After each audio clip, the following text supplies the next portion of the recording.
The next 10 years, it's going to get more interesting than people realize, right? We start the show talking about these Twitter files. You've got talk about censorship, manipulation. We've got a breakdown of the family.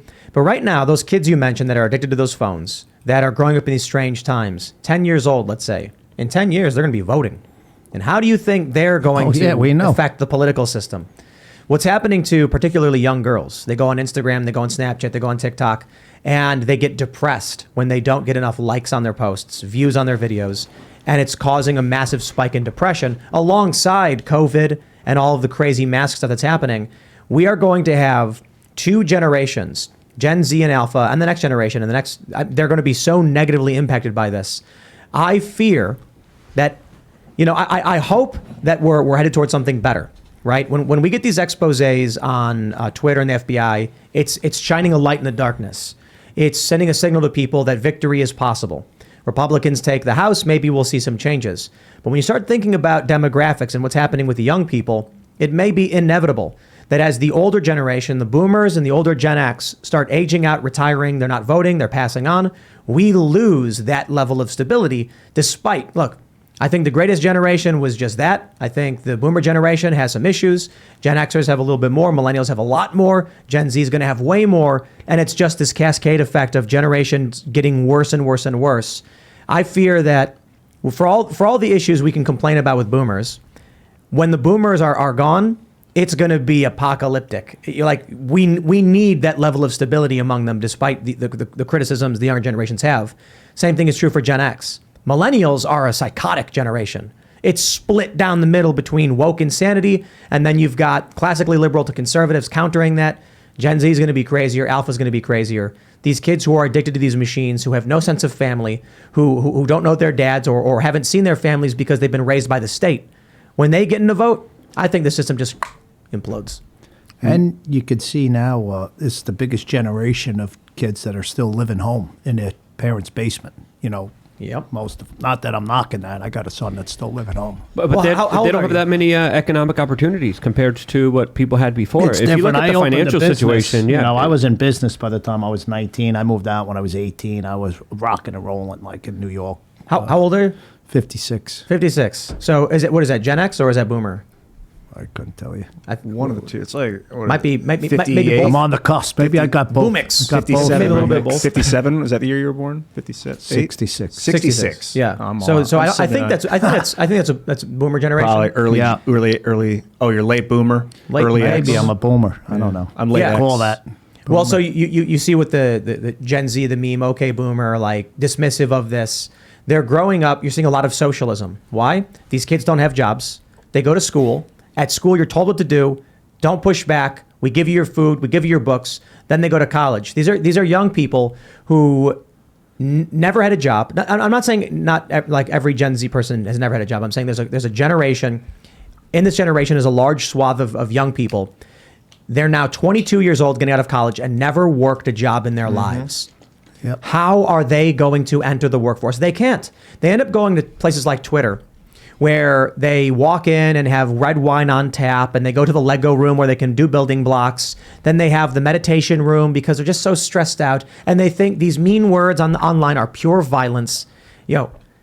I'm not excited about where this country is going, because we're losing the generation that are like, I started a business when I was 18, and we're gaining the people who are like, I went to school till I was 28 and don't know how to. And it's pretty amazing that everyone I grew up, like all my good friends, one of them went to college, became a pilot, but all the others are like, one's in construction, one's in tile, one's a contractor, one's in the jewelry business.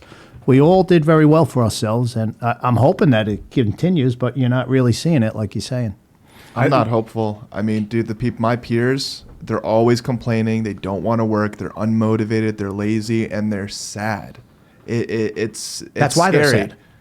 Yeah. I'll tell you, I live on a ranch out in Oregon, and there's this one college I respect. I have these neighbors, these kids, they're about 30 years old, about your guys' age, and they all went to this Oregon Technical Institute in Klamath Falls, and they all came out with a profession. One's a dental hygienist, the other one does sonograms, then there's all engineers, and they're all good kids, man. They're all conservative kids. They're not on their phones. Like I hang out with these kids that are down the street. and they're just really good, solid kids. So it gives me some hope. But they're so outnumbered, these kids, and they all are working or doing something. They all got great professions from this one college, but they're in the minority. Right. Speaking up and speaking out is a key. It requires a lot of brain. I mean, you could argue like, LOL, is that really that much work? You're on a TV show talking, but like, physically, I'm mentally exhausted. But we just need people to be honest in public. The more people from Gen X that are honest in public, I blame my own generation. I see a lot of my old friends from high school just like floating, just waiting until they die, basically enjoying the fruits of what our grandfathers did for us. Well, Klaus Schwab said, you will own nothing and you will be happy. That's the plan that they have implemented. That's essentially where we're headed towards and the society that we're at. But people aren't happy. They're just drugged up. They're just given a lot of pills. That's the point. They're making marijuana legal everywhere. That can't be helping all these kids. Smoking weed every day. Overdosing on any drug is a problem. Alcohol, too. That's a big one that's insidious in our society. I think South Park put it really well. When South Park did an episode on pot, and then it was actually funny. It's they hired this company where people pretend to be their kids from the future, and they're drug-addled losers who are like, you don't want to smoke pot, man, look at me. And then, the kids are not stupid, and they're like, this is ridiculous. We don't believe it. Then at the end, Stan's dad says, look, we just don't want you smoking marijuana. And he's like, why don't you just be honest with me?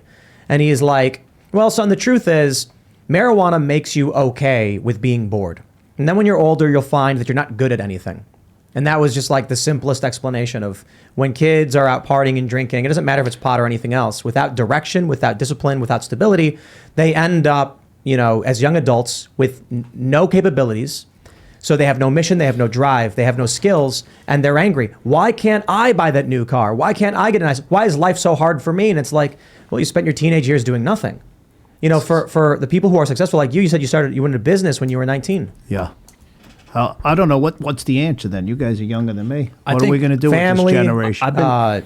Family, religion, maybe. I've been thinking a lot about finding peace with the past. That's a big part of it for everybody, for people in general. Just accept what happened, and then prophesy good things for the future. Because sometimes what we'll do is we'll look at the past and then say, because that happened, because there was so much, it indicates that it will happen again. Yeah. But we are offering our versions of the future to the world. So, Tim mentions religion, and there's one thing I'm in a circle with some religious Jews. They're Chabad, and my rabbi's a Chabad rabbi. They really do something right. They honor the Sabbath. So every Friday, which is great for the family. I wish I did it with my kids. So everyone should do it. Friday, comes sundown, they shut everything down. Yep. Mm-hmm. The phones, the TV, everything. All the family gets together Friday night. They pray. They have a big dinner. They have some drinks.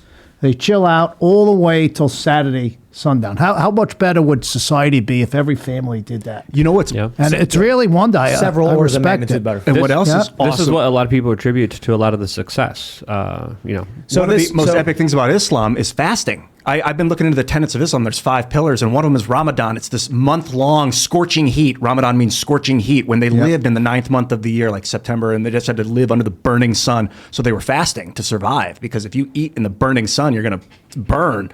And now, in solidarity with those that did it to survive, people will fast for a month straight. But man, clearing out your gut, because like you were saying earlier, Luke, it's another type of brain. And it will absolutely get you. Yeah, and it's being ruined, deliberately. I think that's a fantastic offering from Islam is fasting. One of the things that we've been working on is I call it Saturday morning cartoons. There are a lot of people that don't have that Sabbath where at Friday night they stay with their families and they have dinner, and there's a lot of people that don't go to church. So what we want to do is Saturday morning, we got a new location we're setting up. It's going to be a public, we're going to do cafe on the first floor, games and stuff, skate shop, maybe second floor. And Saturday morning, you come in, you bring the family, and the kids will watch cartoons that are not degenerate or, they'll be normal, fun, like I watch Bugs Bunny. I don't mind Bugs Bunny. Show Elmer Fudd walking around with a double barrel, trying to hunt ducks or whatever. I got no issue with that. But there's cartoons that I think kids could watch. I mean, the stuff I grew up with, I think, in the 90s wasn't so bad. But now you got really, really weird stuff, like Blue's Clues had like one episode where it showed a beaver with double mastectomy scars. And so we want to create a space where parents can come in the morning, everybody can meet each other, people who live nearby can become friends, we can build community. Because the reason I say religion is not because I think I'm not an overly religious person. I don't think the solution necessarily is that people need to find God. People need to find each other. Religion is one mechanism for that. When people used to go to church, they'd be with their community once a week. They would talk with each other. They would learn what's going on in the community. With Shabbat dinner, you've got families sticking together, cutting everything out, saying, no, we're here together as a family, strengthening the family unit. All of that leads to success. Like they said, a family that prays together stays together. You always heard that, right? Have you been absorbing any of the Shabbat goodness? Yeah, I really love it. Whenever I'm in town, I go to my rabbi's house and I just shut it down. A lot of times my sons will come with me and we'll just sit with the rabbi and he gives you a little Torah, something, he'll give you a Torah story. And I have a rabbi in Ashland when I'm in Oregon that I'll hit up his house or the temple once in a while for the holidays. But it's important. They always stay in touch with me. Through my foundation, we built 2 playgrounds. I was able to raise money, and we built a playground in Florida and Coral Springs at the temple, and I built one in Ashland also. What do they look like? Just cool little playgrounds for kids to play and have fun, Like swinging ropes and stuff? Yeah, if we got a slide, you got a swing, you got something, the kids hit the drum, they love all that stuff. But through my foundation of raising money, we were able to do that for the temples. And I enjoy going. I think it's, like Tim mentioned a few times, it's very important, a family staying together and doing things like that. Even if, not so much religion, but it's the getting together and just being with your family. This is why I think they shut the churches down during a COVID pandemic. Walmart was allowed. Small businesses weren't. Churches weren't. Parks not weren't. Florida, though. They shut down Not playgrounds. Florida. DeSantis. DeSantis. My rabbi made sure to thank him when we were at a rally recently with the governor. And that was one of the biggest things. What my rabbi was so happy and to thank the governor for was keeping the place of religion so people could come and pray. It meant a lot to him, and he wanted to make sure he thanked the governor. People don't understand how big that was, especially when Huge. Even the federal government was saying, you got to lock down. What Sweden is doing is wrong. And that was from the Trump administration, which is absolutely insane. So I think truly with so much pressure from the federal government, from the corporate media on Florida specifically, there was other states that also didn't lock down.